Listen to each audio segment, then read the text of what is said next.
आरोपी निदा खानला आसरा देणं एमआयएमचे नगरसेवक मतीन पटेल यांना चांगलेच महागात पडतंय।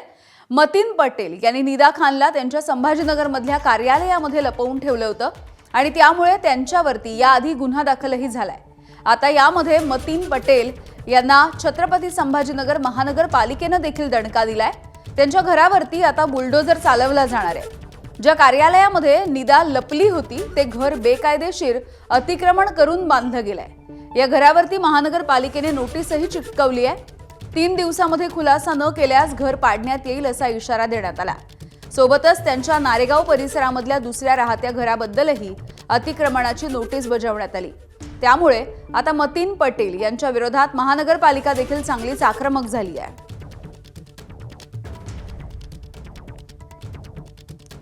नाशिकमधल्या टीसीएस धर्मांतर प्रकरणामधील फरार आरोपी निदा खानला गुरुवारी रात्री छत्रपती संभाजीनगरमधून पोलिसांनी अटक केली आहे। ती एमआयएमचे नगरसेवक मतीन पटेल यांच्या घरामध्ये लपून बसली होती। निदाला एमआयएम नगरसेवकानं लपण्यासाठी मदत केल्याच्या नंतर शिवसेनेचे नेते संजय शिरसाट यांनी आक्रमक भूमिका घेतली। त्यांनी मुख्यमंत्री फडणवीसांना पत्र लिहिलंय।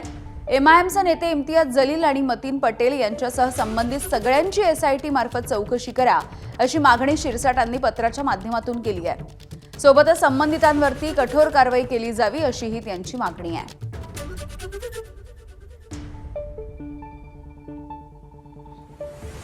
निदा खान मुंब्र्याला का गेली? मुंब्र्याला सुद्धा ती एमआयएमच्याच माणसाच्या संपर्कात होती आणि त्या मधल्या काळामध्ये इम्तियाज जलील नाशिकला जाऊन तिला भेटला होता आणि त्याने जाहीर स्टेटमेंटही केलं होतं, हे आपल्याला माहिती आहे। मुंब्र्याहून ती निदा खान पुन्हा संभाजीनगरमध्ये कशी आली? जिचा संभाजीनगरशी काहीच संबंध नाही त्या ठिकाणी ती येते। तिथं वास्तवाला जवळपास महिना दीड सव्वा महिना तिथे राहते की एक म्हातारा बाहेर यायचा, दुधाची थैली घ्यायचा, आतमध्ये जायचा, कोणीही त्या घराच्या बाहेर सुद्धा पडत नव्हतं। आणि ज्या नगरसेवकाचं ते घर आहे तो एमआयएमचा आहे। आता ही माहिती जर ते एमआयएमच्या नगरसेवकाला नाही असं म्हणता येईल का? मग ते एमआयएमच्या नगरसेवकाला घर देण्यासाठी कोणी मजबूर केलं होतं? तर त्या इम्तियाज जलीलने केलं होतं। आपल्याला हिला वाचवायचंच आहे।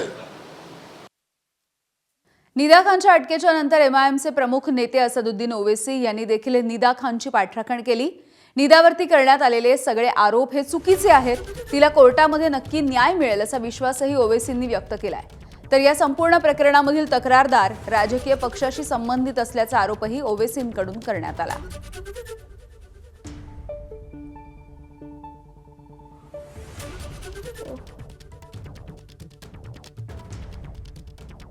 हमको पूरा यकीन है कि अदालत इंसाफ करेगा इंशाअल्लाह और ये इस बच्ची को बेकसूर करार देगा। मंसूबाबंद तरीक़े से जो मुसलमानों में जो पढ़े लिखे लड़के लड़कियां हैं उनको परेशान करने के लिए इस तरह की कोशिश की जा रही है। किसी को आप आरोपी बनाते हैं तो इसका हरगिज़ ये मतलब नहीं है कि उसको सज़ा हो गई।